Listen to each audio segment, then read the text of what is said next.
উত্তরে গিয়ে আমরা সম্বোধনে আছি। হ্যাঁ এবার আমরা সম্মানিত বসি।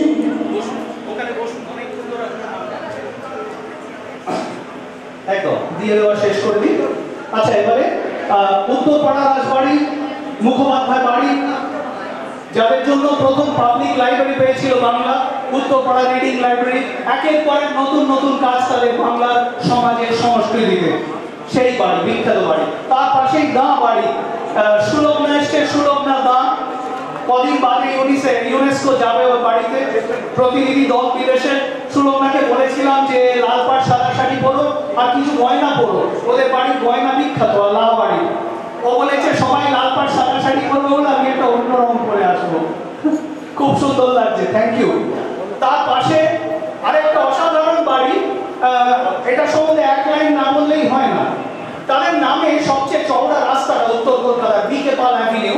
বটকৃষ্ণ পাল ছিলেন নট অনলি প্রথম pharmacy shop of Kolkata or native Bengal, তাই তিনি ছিলেন বিরাট বড় স্বদেশী। তারই বাড়ির পেছনে সমস্ত বোমার যে মশলা, অন্য সমস্ত সামগ্রী যা দিয়ে স্বাধীনতা লড়াইটা লড়া হবে সেই সমস্ত তৈরি করা হতো তারই বাড়ির পেছনে। অর্থাৎ এটা একটু তাড়াতাড়ি শেষ করে দিন না। হ্যাঁ আপনারা আপনাদের কাজ করতে থাকুন, আমরা থামবো না, উই ওয়ন্ট স্টপ। তো ঠিক আছে বেশ বেশ বলে দেবো। তো সেই বটকৃষ্ণ পালের ফ্যামিলি, তারা আজকেও যে দুজনকে পাঠিয়েছেন সেই দুজনই স্টেট ক্যারাটে চ্যাম্পিয়ন। তাদের একজন আবার ওমেন্স কলেজের প্রফেসর। তো ও খুব লজ্জা পাচ্ছে। বেশ আচ্ছা, ও বলছে ও চ্যাম্পিয়ন আমি প্রফেসর, একটু কমিয়ে বলছে।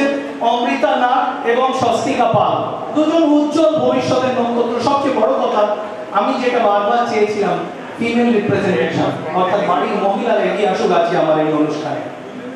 ওদের দাও। হ্যাঁ আসছি। হ্যাঁ আমার করতে হবে না, এসব ইন্টারাপশন হচ্ছে, আমি প্রোগ্রামটা ইন্টারাপশন একদম চাইছি। Thank you. এক্সেলেন্ট। হ্যাঁ এসো, তোমার জন্য অপেক্ষা করে বসে আছি আমরা। গাড়ি রাখার সব জায়গা আছে বাবা, শোভাবাজার রাজবাড়ি এটা। তুমি শুধু এসো, তুমি এসো, এসে সোজা ঠাকুর দালানের সামনে উঠে এখানে এসে বসো।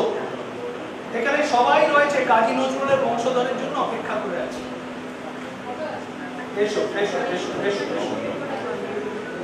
শোভাবাজার রাজবাড়ি করবে, ডান দিকের লাল বাড়িটায় ভেতরে ঢুকে একদম ডায়াসে ঠাকুর দালানে উঠে চলে এসে বসবে।